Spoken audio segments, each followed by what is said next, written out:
कम जो मुजामा भाई लोग रोपड़ के व्यापारी से रंगदारी मांगने के मामले में पंजाब जेल में बंद मुख्तार अंसारी यूपी नहीं आना चाहता था।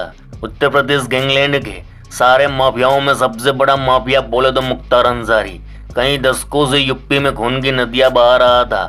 आज वही अंसारी बाबा से इतना खूब खाता है कि साल 2021 में सुप्रीम कोर्ट तक गुहार लगा चुका है कि उसे यूपी मत भेजे। हालांकि उसे रोपड़ से बांदा जेल पहुंचाया तो अब उसे बांदा जेल से बाहर निकलने में भी डर लगने लगता है। बीते 15 अप्रैल की देर रात प्रयागराज में जिस तरह अतीक अहमद और उसके भाई अशरफ की गोलियों से भूनकर हत्या कर दी गई, उसके बाद से मुख्तार अंसारी को भी पेशी के दौरान हत्या का डर सता रहा है। यही वजह है कि मुख्तार अंसारी के भाई अफजाल अंसारी को मीडिया के सामने कहना पड़ा कि अब चर्चा हो रही है कि अतीक अहमद के बाद मुख्तार का नंबर है। भाई लोग, आज बाबा का इतना डर है कि यूपी के सारे माफियाओं में खौफ है कि अगला नंबर कहीं उनका ना हो। जैसे प्रयागराज और आसपास के इलाकों में अतीक अहमद के आतंक का साम्राज्य था, वैसे ही यूपी के पूर्वांचल में माफिया डॉन मुख्तार अंसारी का साम्राज्य कायम था।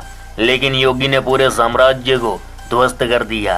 आज जेल में बैठे अंसारी को नींद तक नहीं आ रही कि 29 को पेशी पर जाते वक्त उसकी गाड़ी पलट ना जाए, कहीं शूटआउट ना हो जाए। मुख्तार इतना बावरा क्यों हो गया? तो सुनो मामा, पिछले 56 दिनों में अब तक 8 लोगों की लाशें गिर चुकी है। अतीक के गुर्गे अरबाज को जंगल में घुसकर ठोक डाला।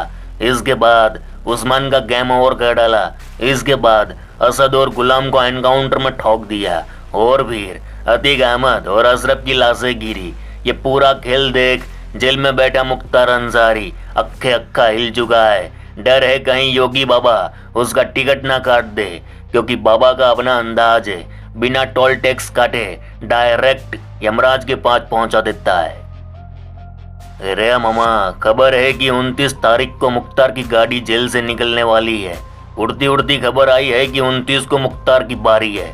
उस दिन अंसारी को कोर्ट में पेश किया जाएगा। अतीक के बाद मुख्तार अंसारी वह डॉन है जो योगी राज में सलाखों तक पहुंचा है और 29 को दूसरे डॉन के फैसले का दिन है। 10 अप्रैल को भी मुख्तार अंसारी को कोर्ट में पेश किया गया था। भारी पुलिस बल था, सुरक्षा के तगड़े इंतजाम थे, बावजूद मुख्तार को डर था। हालांकि उस दिन कुछ नहीं हुआ, लेकिन दूसरी बार उसे जेल से निकाला जाएगा। अब की बार उसे मौत का डर सताने लगा है। कैसे? तो सुनो मामा, 29 तारीख को पुलिस का बड़ा काफिला मुख्तार अंसारी को बांदा जेल से गाजीपुर लेकर जाएगा। बांदा से निकलेगी मुख्तार की गाड़ी, बांदा से प्रयागराज, प्रयागराज से मिर्जापुर, मिर्जापुर से वाराणसी और वाराणसी से गाजीपुर। टोटल बोले तो 400 किलोमीटर का सफर तय करेगा मुख्तार। इसी बीच कहीं गलती से भी भेड़ बकरी आड़े ना आ जाए, अचानक गाड़ी पलट ना जाए या फिर कोई शूटर आकर हमला ना कर दे, या डर मुख्तार के जहन में खलीबली मचा रहा है। यहाँ बता दो कि 29 तारीख को मुख्तार अंसारी और उसके भाई अफजाल अंसारी को विधायक कृष्णानंद राय हत्याकांड में पेश होना है। कुछ मामले ऐसे होते हैं जो पूरे सियासी समीकरण को बदल देते हैं। गाजीपुर में ऐसी एक घटना 29 नवंबर 2005 के दिन घटी थी। गाजीपुर की मोहम्मदाबाद सिटी से वर्ष 2002 के विधानसभा चुनाव में जीते बीजेपी एमएलए कृष्णानंद राय की निर्दयी तरीके से हत्या कर दी गई थी। इस हत्याकांड में कृष्णानंद राय सहित टोटल 7 लोगों को गोलियों से छल्ली कर दिया गया था। इस हत्याकांड ने गाजीपुर के सियासी माहौल को बहुत हद तक बदल दिया। बिड़ू, यहाँ कृष्णानंद राय हत्याकांड कैसे हुआ था, कुछ पन्ने पलट लेते हैं। इसके बाद योगी और मुख्तार की बरसों पुरानी दुश्मनी का राज आपको बताने वाला हूँ। वर्ष 2002 के विधानसभा चुनाव में मोहम्मदाबाद सिटी से जीत दर्ज करने के बाद कृष्णानंद राय निशाने पर था। इसी सीट पर अंसारी बंधुओं का वर्चस्व था। 2002 के विधानसभा चुनाव में कृष्णानंद राय मुख्तार के बड़े भाई अफजाल अंसारी को हराया था। इस बात से अंसारी बंधुओं के अंदर आग लग गई थी। Krishnanand Rai always bullet proof गाड़ी में निकलते थे, लेकिन जिस दिन उनकी हत्या हुई वह सामान्य गाड़ी से निकले थे। माना जाता है कि इस बात की सटीक मुखबिरी हुई थी। कार्यक्रम से वापस लौटते वक्त बसनिया चट्टी के पास घात लगाए हमलावरों ने कृष्णानंद राय के काफिले पर AK-47 से 500 राउंड फायर किया था। हमले में कृष्णानंद राय समेत कुल 7 लोग मारे गए थे। इसका आरोप जेल में बंद मुख्तार अंसारी पर लगा। इस हत्याकांड में एक लंबी कानूनी सुनवाई चली। इसके बाद अफजाल अंसारी, मुख्तार अंसारी, मंसूर अंसारी, संजीव माहेश्वरी, एजाजुल हक, रामू मल्ला, राकेश पांडे और मुन्ना बजरंगी को दोषी पाया गया था। देखा जाए तो अतीक अहमद और मुख्तार अंसारी के पतन की शुरुआत एक जैसी है। राजूपाल ने अतीक के भाई अशरफ को हराया तो अतीक ने राजूपाल की हत्या करवा दी। उसी तरह कृष्णानंद राय ने मुख्तार के भाई अफजाल को हराया तो मुख्तार ने कृष्णानंद राय की हत्या करवा दी। माना जाता है कि राजूपाल हत्याकांड के बाद से ही अतीक अहमद के पतन की शुरुआत हुई थी। यही सीन मुख्तार के साथ हुआ। कृष्णानंद राय की हत्या के बाद मुख्तार का पतन शुरू हुआ। अब बात करते हैं मुख्तार अंसारी और योगी आदित्यनाथ की बरसों पुरानी रंजिश का। इसके बाद मुख्तार की बीबी कहाँ फरार है, उस पर कितना इनाम ठोका गया, उसकी भी बात करेंगे। अरे बाबा, मुख्तार और योगी की अदावत बहुत पुरानी है। मुख्तार क्या क्या कारनामा कर चुका है जिस वक्त योगी सीएम नहीं थे। जब योगी सीएम नहीं थे तो मुख्तार ने योगी को खूब परेशान किया था, लेकिन योगी के आने के बाद मुख्तार हो या अतीक, सभी की जिंदगी बदल गई। इन सब के साम्राज्य की वाट लग गई। मऊ जो मुख्तार का गढ़ भी माना जाता है, उसी मऊ में साल 2005 में दंगे हुए थे। आरोप लगा था मुख्तार पर। कहा यह जाता है कि मुख्तार अंसारी खुली जीप में उस वक्त घुमा करता था, खुलेआम सड़कों पर हथियार लहराया करता था। उसकी दबंगाई से पूरा सूबा त्राहिमाम उठा था। वो धल्लड़े से व्यापारियों से रंगदारी वसूलता, जमीनों पर कब्जा करता। लेकिन 2006 में योगी आदित्यनाथ ने मुख्तार को चुनौती दी। ऐलान किया कि मऊ के दंगा पीड़ितों को न्याय दिलाएंगे।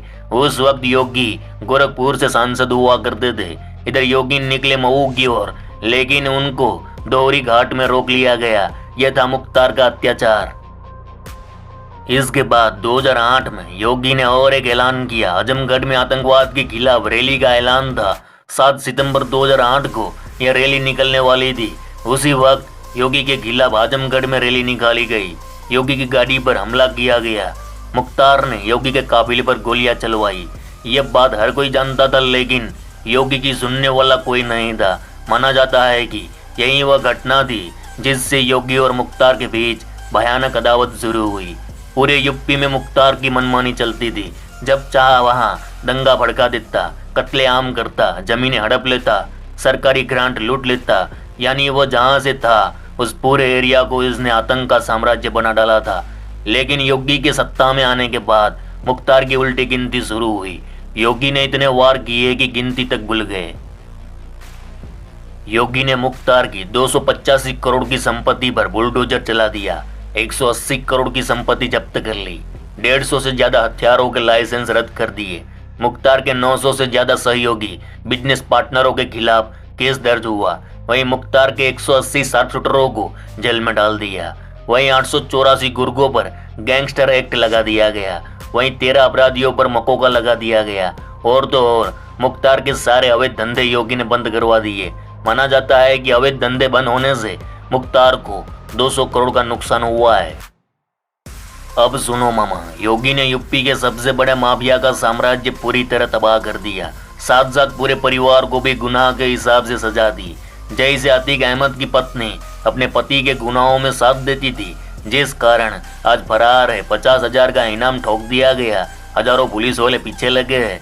वैसे ही मुख्तार की बीवी भी उसके काले धंधों में उसका साथ देती थी, वो भी फरार चल रही है।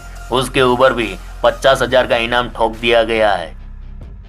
भाई लोग, मुख्तार अंसारी की वांटेड बीबी अफसा अंसारी पर पहले 25,000 का इनाम था, जो बढ़ाकर 50,000 कर दिया गया, वो भी एक दिन पहले।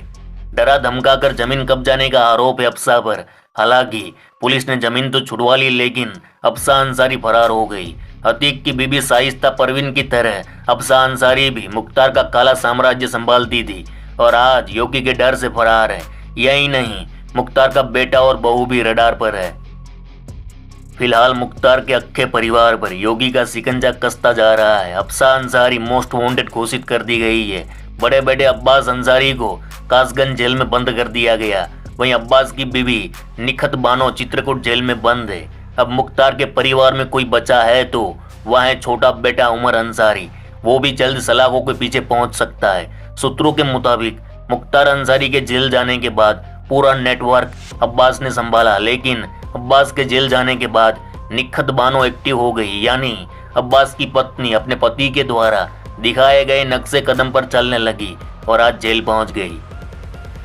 हाल ही में मामला सामने आया था कि जेल में बंद अब्बास को निखत जानकारी दे रही थी, यहाँ तक कि पति को कंपनी देने के लिए वह उसकी जेल पहुंच गई। जेल के कमरे में रोज जाती थी, पति के साथ रहती थी और वहीं से पूरा गैंग ऑपरेट किया जाता था। किस से रंगदारी वसूले, किस को धमकाए, पूरा खेल जेल से। करीब 80 दिनों तक चित्रकूट जेल में निखत अब्बास से मिलने जाती थी। चित्रकूट की जेल में निखत और अब्बास की मुलाकात ने पूरे प्रदेश में हंगामा खड़ा कर दिया था।